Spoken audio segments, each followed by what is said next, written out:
99 hustles. 99 hustles. Welcome to the 99 Hustles podcast. I'm your host, Nick Carter. And I'm your co-host, International Fees. And today we're joined by another exceptional hustler and entrepreneur. Peter, how's it going today, man? I'm doing good, man. I'm hoping, firstly, thanks for having me on. I hope I can, share as much knowledge over my 13 years now of online business experience with everybody here. Like Nick said, Peter, we're happy to have you on the show.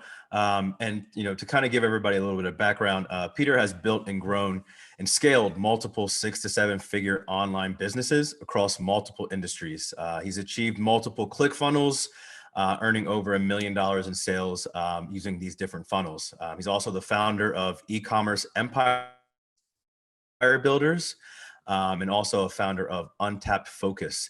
But before we get into all the specifics of all the great things Peter's doing now, Peter, why don't you take us to the genesis and let everyone know how you kind of got into this space to begin with? Yeah, I always say I'm a 10-year overnight success story, and I've pretty much been in every single business model. And now, culminating after so many years, I'm still in a lot of different business models. They all work, right? It's just a matter of putting in the time and effort into one long enough. But to kind of take it back a little bit, I made my first dollar online through affiliate marketing when I was in college. Had this roommate at the time, came back from class one day, and he's like, "Hey, I just made a commission. I was like, what are you talking about?" It's like all of us who get introduced to making money online the first time. It's like I didn't even know what it meant, right? I was like, "Do you have a website? Like, how did you sell it? Like all this stuff." But basically what we were doing at the time, he kind of taught me everything. We actually hired a mentor. I still remember skipping class and in college, and we'd have this mentor, Shady, on Skype, just typing to us "Hey, this is the strategy." Wow. And what we were doing is basically, back then, you could easily rank stuff on Google. Google was a lot more, you can manipulate the search a lot easier. So basically what we were doing was putting together blog posts for different kinds of products. Pete, what year are we talking about? This was probably 2008, 2007, 2008, around that. Okay.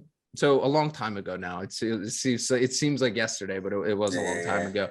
But yeah, that back then, I mean, you could do, you could rank a blog on Google within a week. You could be, ranking on the first page. So you could stuff your affiliate links, and different. We'd do those top 10s. So I don't know if you ever saw top 10, golf clubs, top 10 speakers, and then we'd push them to affiliate links.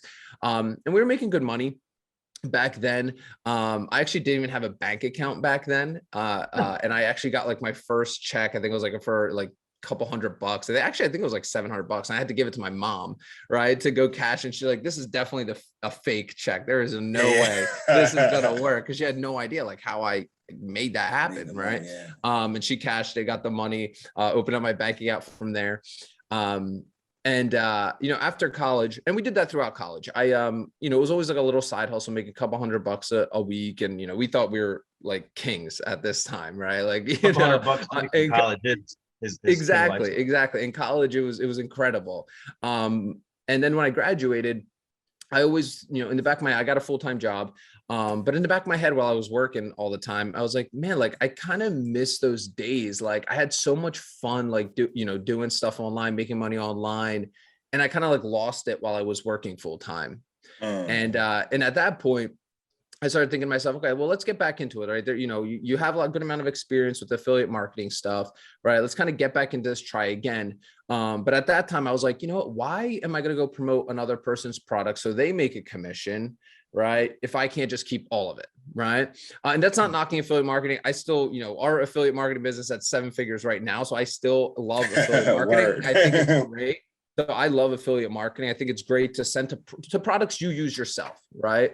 So, I always promote different kinds of products that I use myself and earn a commission off. Nothing against it. But at that time I was like, okay, well, maybe I should start something that I can then have affiliates for. So I started an e-commerce business on Amazon. At the time, that was also the Wild West of Amazon. Back then, you could go, Alibaba, ship products from Alibaba to Amazon, and be ranked on the first page, within a couple of days if you kind of did the strategy right. back then, even to this day, Amazon is a very black hat to get to the top of the search. Usually you have to do giveaways, give away a lot of free products. So I was having my friends and family, giving away or giving them products in exchange for reviews, friends, family, and heavily discounting it to build up my and black hat is SEO. No, so black hat means so it's against Amazon's terms of service. So it is against Amazon's terms of service for you to incentivize people to give reviews, right? So you can't go, and you'll see it sometime, maybe if you've ever bought something off Amazon, like in the package, it'll be like, hey, leave us a 5-star review and we'll give you a $50 gift card. Like, you ever wonder, like, why do they do that? Like, I even got one recently. I'd be like, yo, we'll give you a refund on your full purchase if you give us a 5-star review, right? And they do this, right? Because they know that the reviews and the sales velocity is what ranks you on the first page. And that's why I personally don't like Amazon. But at the time, I was crushing it with there. We were doing between $50,000 and $80,000 a month at the time. And I thought, I was like, holy crap, like this is it, right? And I remember on my way to work, I'm going to try to cut the story as quickly as possible. But basically my listings got suppressed on Amazon. Some competitor of ours came on our listing, said, hey, you're infringing on, our patents, which didn't exist. These were very like mundane, boring products, but like you can go on any listing right now and report them as another seller and say, hey, you're infringing on my patent, right? Even though it might not exist. I don't know if I don't really sell on Amazon anymore, but back then it was like that. Like you could just go, another seller could be like, hey, you're infringing on my patent. And what Amazon does there is they'll pull the listing down, right? And then make the two sellers hash it out and figure, because they're not a lawyer. They're not going to get caught up in a legal thing. So it took us like a year to get that account back. Yeah, exactly. But at that point, the damage was done. That business was gone. And, I remember at that point, I kind of went into a dark place in my life. I kind of forgot about the whole entrepreneurship thing. I was like, blaming, like typical, entrepreneur, like blaming everybody but themselves. And it was probably like a couple of years, went by. And again, I was blaming Amazon. I was blaming everybody but myself. And I learned a good lesson. I hope everyone learns, this lesson sooner rather than later, is like, remember when you're building on another platform, it's not that it's a bad thing to sell on Amazon or Walmart or any of these places, but remember, you're not building your own business. Those are Amazon's customers. There's a reason they don't give you like their email addresses or add a Facebook pixel so you can retarget them or sell them additional products. They're putting your product along with all the competitors and their own products. I even had a friend who was selling packing cubes, those kind of packing cubes you put in like suitcases and stuff, like organize your clothes. And he was doing like $1 million a month on that. And then guess what? Amazon Basics comes out, and then they started creating their own package cube. Who are they going to rank first then? So you have to remember, Amazon's in the business for themselves, right? So get on your own platform. And that's at that point I started like a Shopify store. I don't even think it was Shopify. I was thinking we were doing like WooCommerce. I don't even know if Shopify was like in its infancy back then. And then that's when I realized that, and again, I'm kind of condensing this all down. Is I started making sales with my, I'll just call it Shopify store. But I wasn't making like any like real profit from it. And a lot of people in e-commerce struggle with this because they send to a store where they'll design it like a Walmart or an Amazon, giving your customer like a million options to choose from. And at the end of the day, people want to be led. People want to be told what to buy, what's the best, right? There's a reason restaurants, when you go to like next time you go out to eat, right? They'll usually have like a star or like whatever customer favorites next to a handful of items, right, on their menu, right? There's a reason they do that. 80% of their sales probably come from those 20% products, right? So instead of focusing on like, oh, let's have 100 products in a store, right, which I thought was the way to go, the better thing to do is focus on like one product, right? And that's kind of when I was in a business mastermind at the time. And I learned about funnels, and it kind of just like opened my mind like drastically. I remember I was in this mastermind. Nobody thought it was a big deal. Everyone was like, who cares? Like, this is, not a, like who cares? Like, it doesn't make sense, right? Everyone was so stuck in their ways. But at that point, built up the business I was running at the time to the 7-figure mark, doing, sales funnels, just focusing on one specific product, right? Highlighting the features, benefits of that product. And then most importantly, leading people into, a monthly subscription program, which is like the key to all of this. And you were doing this totally on sites or platforms that you owned? Was it WooCommerce? Yeah, so What that you one I was wanted. building on ClickFunnels. So I was building on Oh, ClickFunnels. ClickFunnels. So you Okay. don't own any of those platforms, right? Like none of these platforms you technically own. At the end of the day, we all have to build our business on somebody else's playground, but I'm more comfortable building it. Honestly, I'd rather build it on ClickFunnels than like a Shopify, because they won't, like Shopify, publicly traded company. There's rules and regulations, things you can't sell. Like you can go and sell whatever you want on ClickFunnels. Like they're not going to tell you what you can or cannot Now- sell. I don't know. But the key really was, is building assets. That's the key. We think about assets in our own life, like stocks, real estate, like all those things. But we don't think about it in terms of your business. And then the best asset you can build in your business is your email list. And that's what a funnel lets you do. Any page I drive, whether it's for, our info business, e-commerce business, whatever, when I drive cold traffic, right? People that are from a Facebook ad, an influencer shouts us out or whatever, our bios and our Instagram pages, everything always leads to a landing page where we collect that person's email address immediately, because you don't know how they're going to come across you, but you want to be able to follow up with them at some point. Again, if you have nowhere for them to go, right, you might only be able to they land your website, but you pixel them and that's it. Then you're going to have to pay to retarget them. You want to capture their email address, phone number, as soon as you can. Right. So Peter, back then in those early days though, before Shopify really even got their legs, marketing, Shopify didn't really take off yet, but neither did like Facebook or like Instagram or like, how were you really marketing? How were you building that email Facebook list? was pretty big. That's how we were primarily driving traffic was Facebook. Yeah. Facebook was already pretty, their ad platform was pretty big back then already. So you guys were just running ads on Facebook. Were you guys doing any Google ads or not too much Google ads, a little bit of YouTube, and then a lot with influencers. So people that had already, decent followings. Back then it was, and again, I hate to keep saying back then because people are like, oh, well, this doesn't work anymore. Like it still works just as well. It's just you have to evolve. But yeah, like back then, like influencers, for example, like didn't know what they were worth, right? Like they didn't, right? Like somebody with like 100,000 followers was just like, oh, I like fishing, I'm just going to post fishing content.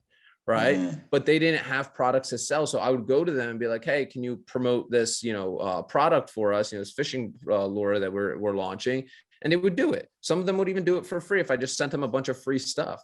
Right. Because they're like, oh, cool. And then, but now you hit somebody up that has like 100,000 followers, they're going to try to, number one, they probably won't even respond to you. Right. Because so now it's like, they might charge you like $5,000 to $10,000 for like a video or a post or something like that. And again, there's two different, so anybody listening that's doing this strategy, there's two kind of styles of influence. You have the personal brands.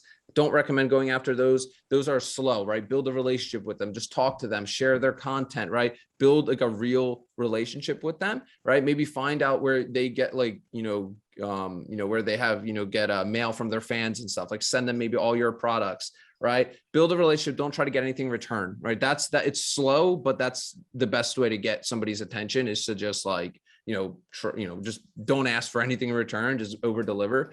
But then there's the generic meme style pages that we see. I call them meme pages, which just like provide value, right? You see these all the time in entrepreneurship space. You see these in every single niche, right? Where they're just posting, shareable, viral sort of content. And those are the ones you're going to go after because they'll do it for like 20, $25 and they have, maybe millions of followers. Maybe they're not as quality as a personal brand. Personal brand quality is the best. Their engagement rates are usually, 20, 30% in some cases when, a meme page maybe is only like 1 to 2%, but they have a larger pool.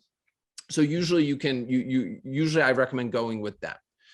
Now, how do you go about determining, at this point in time, it's not, someone could have 100,000 followers, but how do you really know those are actual people and not just either paid followers or just bots? Like, is there a process that you go through that may be helpful to others that are interested in following? Yeah, the best is igblade.com. They will show you engagement rates for all their posts, which is huge, right? Because then you could be like, this is like how we hack what posts we post, right? So we'll go out there and look at, okay, well, they promoted this person, a couple of weeks ago, and they only had like a 0.5 engagement rate. But the week before they promoted this guy and he had like a 3% engagement rate. all right, well, who should we model? Who you know, that's like a huge difference between a 0.5% and a 3%. So you always want to go look at what was working for them. There also is a ton of graphs. So if they bought like followers and stuff like that. Yeah. So if you can usually tell like by the engagement rate immediately, like, oh, you have 1 million followers, but you're only getting like 1,000 likes. You know, you can kind of tell just like as you're in the niche a bit more. But then there's a lot of graphs there what shows you, like, if you just see, oh, in 1 month they spiked, you know, got 1 million followers and then it just dropped off and they're losing followers every day, then that's an influencer I wouldn't work with. But if they're growing, and even if they spike, I would go back and look what they posted or see if I can figure out, hey, what happened on this day that they blew up so much. Maybe they had a post that went viral and they gained like 30,000 followers. This is not uncommon, right? But then I also want to make sure that every single day they're growing and not losing followers. And this is important for working with the influencer long-term, because what we'll do then is we'll work with that same influencer and we'll schedule out 1 post every single week. So let's say they're getting, and you can get bundle deals with them too. So we'll be like, hey, you know, here's like $200 and you make 4 posts this month for us. And we'll do them once a week, because every single week they might be getting a total of, you know, 1,000, 2,000 new followers, right? So now our ad is being shown to those 1,000, 2,000 new followers each and every single week. That way you're not exhausting, you know, the followers that they do have with the same exact ad. Okay. Peter, you kind of mentioned really quick in your last explanation that you built a business that was worth 7 figures. You kind of like just threw that in. I wanted to like focus on that. So you built a 7-figure e-com business back when you were starting off early on. Yeah. So my first 7-figure business, what that was like. Yeah, what that was like to scale that. You know, what was it like to see that amount of money, and you know. What was that whole it was amazing, right? Because I was able to go full time on my business. That was my only goal, right? That was my only goal with it. You know, as amazing as everybody wants to hit seven figures, I'll be honest with you, it's not as like amazing as you think. Once you get it, you're just like, okay, I want the next thing. I want that. It's just like the entrepreneurial journey, right? But to me, it was all about being able to, 1, go full-time business, and 2, have my wife stay home. Like that's it. Like that was my biggest priority. Right. And then obviously anything extra that I was having, I was investing back into the business or into assets in my personal life, whether that's like stocks, real estate, and that kind of stuff. I've always been very disciplined, you know, with that, you know, like instead of just kind of like, you know, wasting money on like cars and things like that, trying to invest in stuff so, you know, you can retire, you know, earlier or whatever. Not that I would ever retire, but I'm just saying, like, setting yourself up, you know, getting the money out of the way. I think most people, we stress about money, but I'm telling you, the second, if you work really hard for like a couple years and you get the money issue out of your life, like you can be way more creative, way more like just calm. You can take more risks. Like it's so much nicer now. Like it's so much better. Right? So what were you doing after college? Where that time in between where you said you kind of gave up on like the entrepreneurial stuff? So I was doing like IT work. I was working at like a law firm and doing some consulting work at that time as well. And was there, believe it or not, good. I was going to say, was there a point that you, or a moment that you can point to that was like, you know what, I can't do this anymore.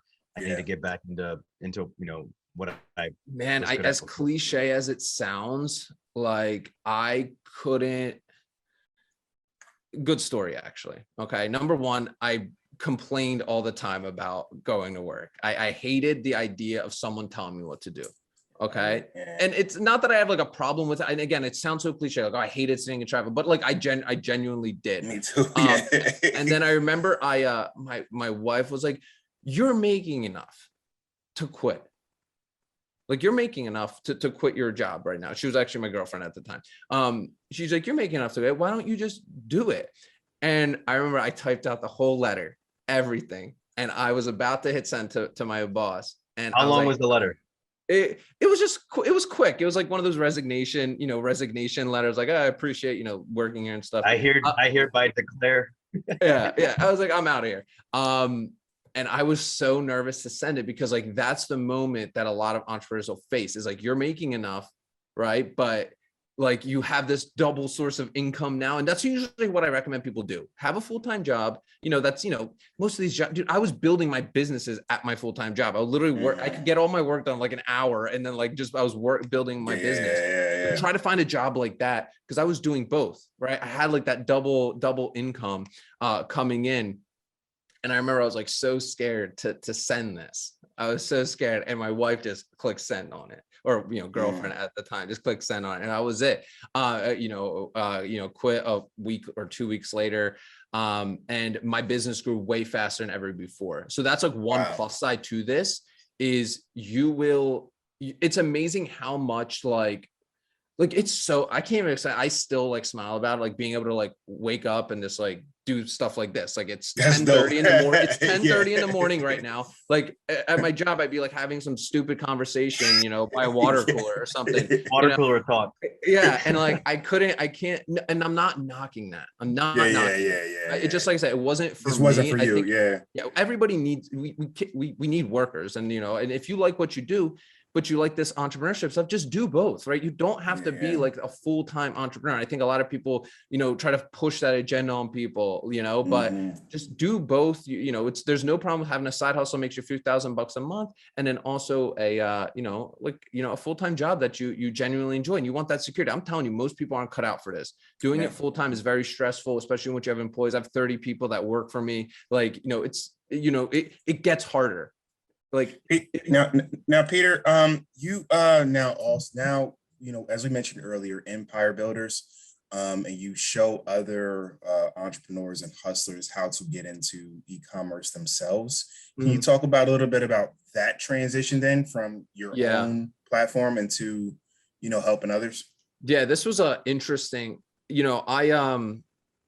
I at the time when I had that business mastermind and I learned about funnels, built up my business to 7 figures. I was in this other, group, and I was just like, oh, I'm doing these sales funnel stuff and I'm having like amazing results with it. It was basically a bunch of people that had subscription box businesses. So, like the Dollar Shave Club stuff, not with that scale. But I remember going in that group, and I was always just making like posts in there being like, yo, look how I'm getting free monthly subscribers to my business. Right. And this was huge because to them, they were like, what are you talking about? Like, what do you mean? How can you get free people? Like, we have to, you see these promotions with like a Dollar Shave Club box where they're giving you like $5 for your first, Dollar Shave Club box. They lose money on that. Right. Because to ship it, to get all the products, they're willing to lose in order for you to be a subscriber, and then they make that money back. But I had figured out a way with the funnels to put the subscription on the back end. This is like the biggest concept, like my biggest secret, I guess, to all of my success with literally anything, is leading people in with like a one-time purchase, something easy, a free plus shipping offer, a free book, or whatever, and then asking them to sign up for the subscription. So first I'd be like, hey, here's a fishing lure for only $5, right? And people are like, okay, I'll buy a fishing lure for $5. It looks cool, right? I break even on my ads at that point, right? Because they're paying for that $5 fishing lure, and it's low risk. Like they're not as scared to, as signing up for a subscription, and then asking them after they've given me that yes, because the first yes is always the hardest, then asking them to join the subscription plan. So think about it. I broke even here, right? I basically gave them the lure for free, but then I'm getting them as a subscriber potentially for free, right? And that added that, and that was a huge concept. But basically what I started doing is making posts and video and posts in these different kinds of groups that only were like subscription box businesses. And they started asking me like, oh, can you like shoot a tutorial? If you go on my YouTube channel, go and you could see some of these are terrible. Like these aren't edited videos. Like literally it's just, I didn't even show my face back then because I wasn't into that stuff. Right. And like, I didn't talk like this, right? Like I was just, now I'm just so used to it. And it was just like me, like just pointing, clicking around my like Clickfunnels dashboard. This was probably like 4 years ago, maybe 5 years ago.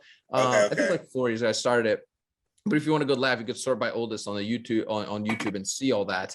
And yeah, kind of started from there. I posted the videos and somebody hit me up and was like, yo, can I just like hire you to do this for me? And I was like, I like looked at my life. I was like, yo, what the hell? Like, That's how I it wasn't is, like back then, like the whole, course thing was still, I guess, kind of new or whatever. I don't think so. But I remember the guy paid me like $500 to like do something for his business. And I was just like, holy crap, like this could be another business, right?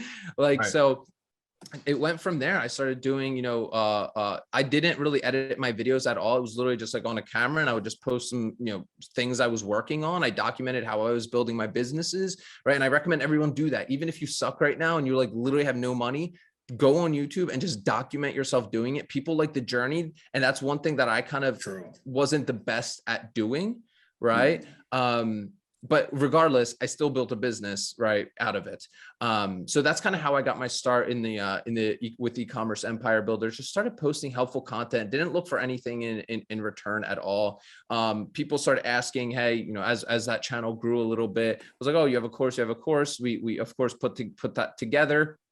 But now our business has really transitioned to, we still have a couple courses, but really we've transitioned more to a service-based business, like managing people's Facebook ads, YouTube ads, Google ads, building people's sales funnels out, managing people's social media accounts, right? Like, so we've moved towards more of that because we realize that, entrepreneurs, and again, this isn't to deter anyone. It's very difficult to do everything by yourself without a team. Like it's so like more so than ever. Like you can't like think about just to launch like any business now. You need products, you need fulfillment, you need to handle the tech, you need the advertising, and then you're competing against like guys like all of us right here. Like I'm doing this full time with 30 people every single day. How with you with a full-time job? How are you possibly going to compete? And I'm not deterring anyone, but just understand that like that's very difficult. I see what you're saying. Right. It was easier back then. I'm not saying it's impossible. I'm not trying to deter anyone from starting a business, but I do recommend people start like with a team in mind first that can help you, because the time it takes you to learn how to build a website, like you could have hired somebody to do it. Honestly, start valuing your time more than your money, right? Because like you ain't gonna get the time back. I trust me, all of us, I think at the end of our lives, when we're on a deathbed, as morbid as it sounds, right? You'd wish you swiped a credit. You could wish you could swipe a credit card for one more day or like one more hour, but you're not going to be able to. But you can do that right now, right? You can automate different parts of your life. Like I haven't been to a grocery store in years. I hate going to grocery store. I get that stuff delivered to the house, right? Like just you have an app, okay, and you're telling me you can't pay $5 delivery fee or like $10 instead of wasting potentially an hour of your life, 2 hours, right? Because you got to get it, you got to unpack it, you got to do all that, mowing your lawn and stuff, like all this kind of stuff. You can buy your time back right now. Now, Pete, you mentioned earlier about like the services that you guys do with Empire Builder. Now, that's what I think is interesting about what you guys do. We've mentioned drop shipping before on the show. We've had multiple guests. I think our first guest actually was a drop shipper. Episode 1, guys, check that out. Now, what you mentioned was something interesting, though, is services. And I know you speak about this on your YouTube channel and with the content as well, that you're also into drop servicing, which is a little different from drop shipping. Can you talk a little bit about that and like, selling services similar to the drop shipping business model? Yeah, I mean, drop servicing, it's such a buzzword. We only use it because like people like it's literally the idea of building a team. Like the whole fundamental of drop servicing is building a team. You're getting a client, and then you have a team member that's fulfilling the work. It does the work. It's literally just the most cliche buzzword ever.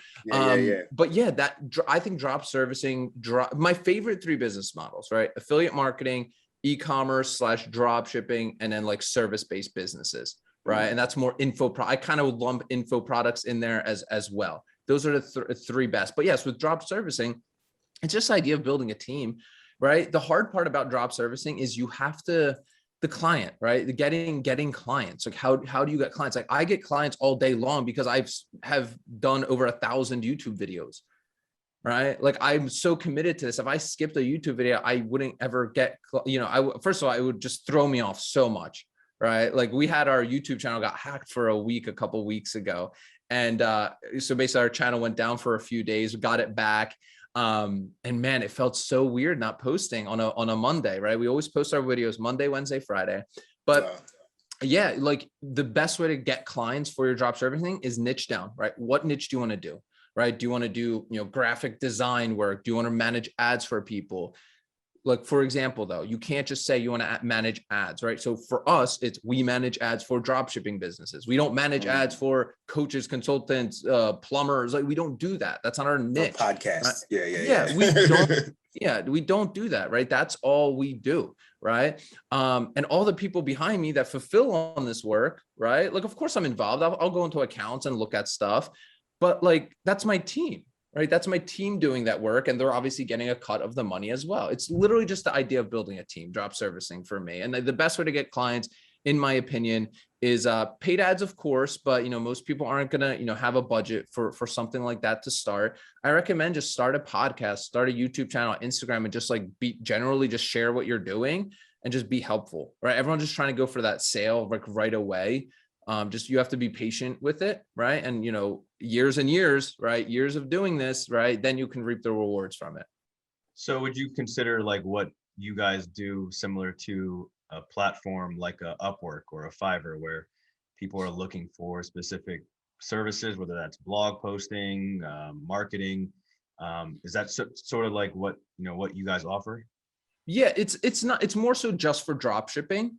Like Upwork, you find the worker, right? You can find, like, I have team members that I have found off Upwork and brought them in full time, right? But on Upwork, you can find like, workers that can help you fulfill work, right? But we're more so, since everybody kind of works, full time here now, we offer those services strictly for dropshipping businesses. So we have a couple, like obviously, building out your website, managing social media, creating all your social media calendars, posting it for you, managing ads. We also have other ones where we'll pick your, if somebody wants to, find their products, they're new and they don't know how to find products, right? We'll find their winning products. We'll write their copy, their ads, handle all of that stuff, because we know most people are going to fail at that point, right? We've had so many students. I already know where most people fail at. So we've created the services to be like, okay, well, let's just do this for you. Let's just do this for you.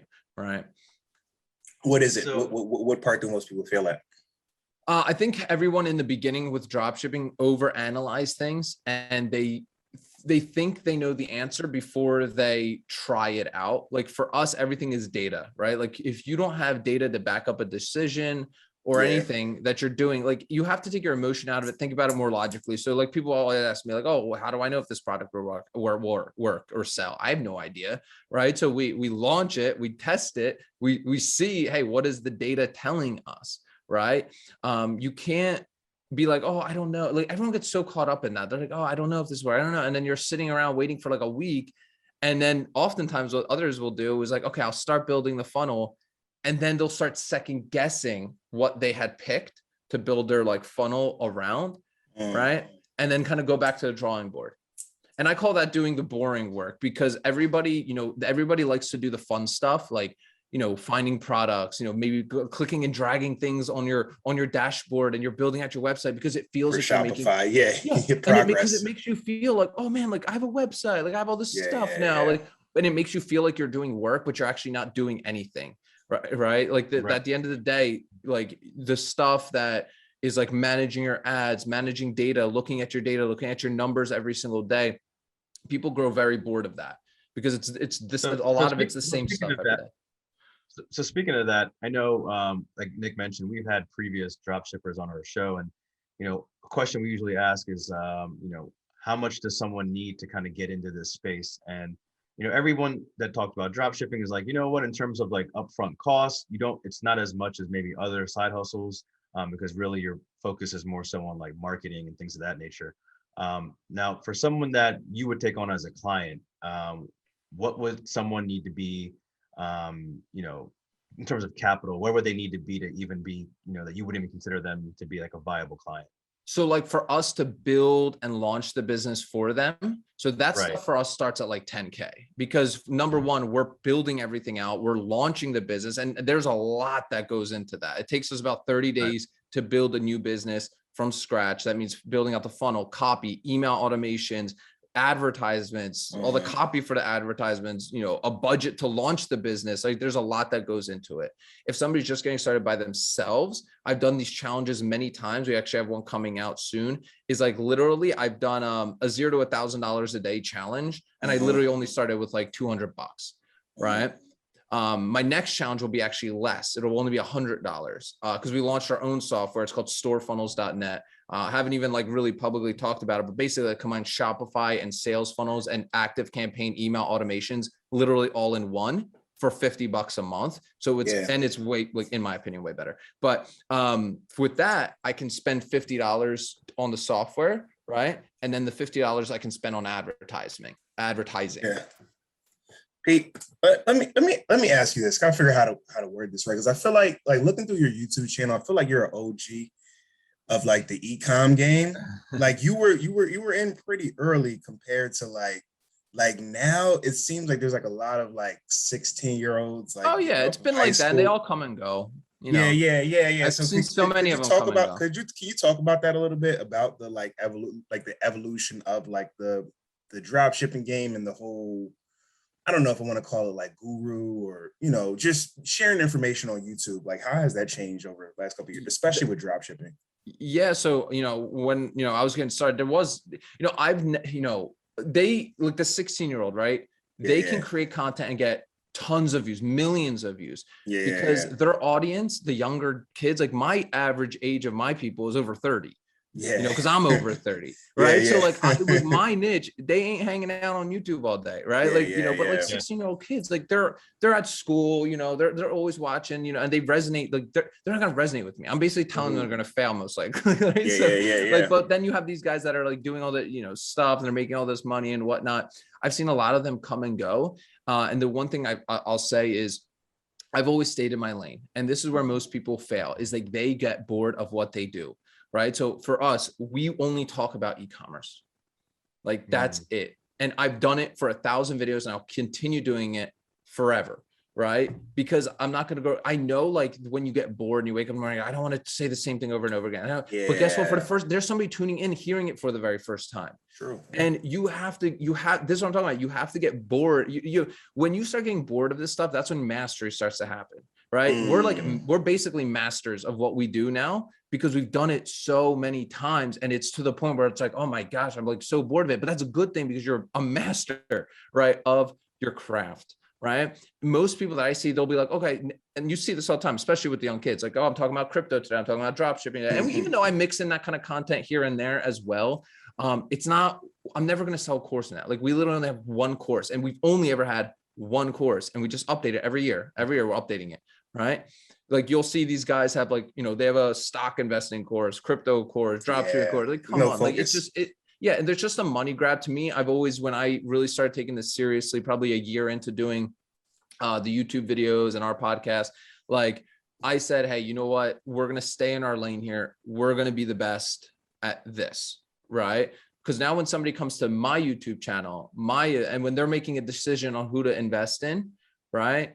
Who are they going to go with? Are they going to go with the guy that has like 10 different courses, right? Or the people that have been doing this for, you know, thousands of videos, 4+ years, right? Like who are you going to go with, right? So that's the decision that, and they're going to, you know, and this happens all the time, right? There's a ton of social proof, you know, that we've already created just from that amount of content. So you kind of touched on how, you know, your evolution started with affiliate marketing in college, and then that kind of grown into like a Shopify store, even though it wasn't technically Shopify. And then now you went into e-commerce full blown with drop shipping. And now you've, you know, doing more service-based things where you're helping people create their own businesses and things of that nature. And you kind of slightly touched on an app that you're kind of, you know, promoting out there. Is that like the next evolution of the service industry, where you're going to be pushing people towards this app? Or is that like in addition to what you currently offer? Yeah, it's definitely an addition, right? So we're still, so like I said, kind of at the start of this podcast, and this is kind of great full circle, is when I was getting started, I was trying to do all the business models, right? I was like, oh, affiliate marketing, I was dabbling, like, again, I cut my story really short, but, you know, I was like, I'll make money with affiliate marketing, e-commerce. Like there was still a lot of business opportunities back then, right? But now that I have a team by my side, I do all that: affiliate marketing, e-commerce, services, you know, coaching and consulting, and now software, right? Like now I can have all of these different kinds of opportunities, you know, under me, right? But if you took me back, you know, 10 years and tried to do it, it wouldn't be possible. I would get so overwhelmed, right? So that's why I challenge everyone, just stay with one thing until you can, really make some money with it. They all work, all these ways work. But yeah, our software is kind of just an addition to, right? To our current, businesses. Okay.